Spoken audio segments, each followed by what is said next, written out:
All right, guys, so this thing's been sitting apart too long. This is my twin cylinder bike. So had a good season, I guess you could call it, except I blew a head gasket, did a few other things on this bike.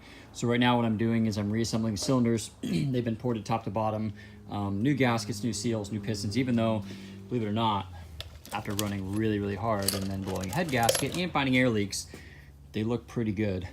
Got some scratches, but bike still ran great. But anyways, they're cheap enough for me, so for in general, so we replaced them. So check this out. When you do stuff like this, and you guys, some of you guys port these cases, a lot of times you have to use DevCon, and this is kind of a bum deal for me. But basically use DevCon in the cases. So DevCon's basically like an aluminum JV wall of sorts. But when you port it out so large, a lot of times you'll have to patch it up. It's super common. Probably going to do some of it on these Frank's RC1 cases. You have to build, I don't know, Carter's done it yet, but there's some area you have to build up there. Perfect example, DevCon. So, I have a major air leak in this, and what we're using is our testing tool. So I'm just going to show you kind of how big of a deal it is. So I use bubble solution here, soapy water, and what we do is pressurize the case. This thing's filthy, it's going to get clean, but pressurize the case, and then we spray it down to find out where the bubbles are. And unfortunately, I've got a leak in that DevCon, so it cracked or something happened. But anyways, so I'll show you really how awesome this works. So I'm going to get some pressure in there. See that? That's a giant leak. Watch this gauge.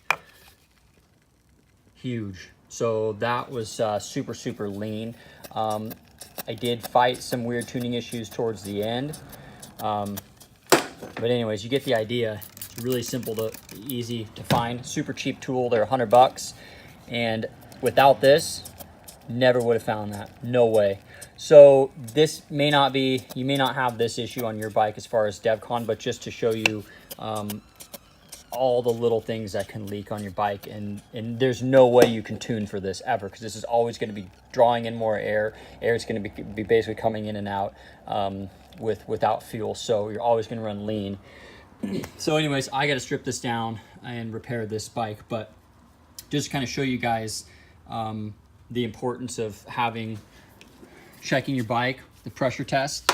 I didn't have this kit made up, and I have to have a special block off plate. So I didn't have this kit made up, so I honestly don't even know if I pressure checked this thing last year, because we were in such a rush to get it going. But as you can see, that's a really major problem. So I've got a decent amount of work ahead of me. So there you have it. Just the importance of checking pressure and using one of our tools to get this thing dialed. You can use different tools as well, but this, for the money, is pretty impossible to beat. I think the next kit up is like $300. So I'll get this thing dialed, but check it out. Check these tools out. They make a big difference. And then sometimes if you need us to make you a custom plate for your exhaust flange, just let us know. We can make it for you. Thanks.